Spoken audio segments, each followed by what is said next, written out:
یه عده‌ای خیال میکنن اثبات تشیع به این است که انسان به بزرگان مورد اعتقاد اهل سنت و دیگران هی بنا کنن بد و بیراه گفتن. نه، این خلاف سیره ائمه است. اینی که شما میبینید رادیوهایی یا تلویزیونهایی در دنیای اسلام به وجود میاد که کارش این است که به عنوان شیعه، به نام شیعه، به بزرگان مورد اعتقاد بقیه فرق اسلامی بدگویی کنن. این خب معلومه این بودجه خزانه‌داری انگلیسه، این شیعه انگلیسی است. هیچ کس خیال نکند که گسترش شیعه و اعتقاد تشیع و استحکام ایمان شیعی به این بد و بیرا گفتن و به این حرف زدن. نه خیر، اینا عکس عمل میکنه.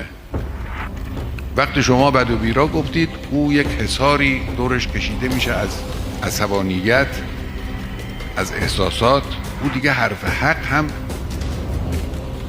براش قابل تحمل نیست. نه، ما حرف حسابی خیلی داریم، حرف منطقی خیلی داریم، حرف هایی که هر کسی که صاحب فکر است اگر بشنود اونها را قبول میکنه خیلی داریم. بگذارید این حرفا شنیده بشه.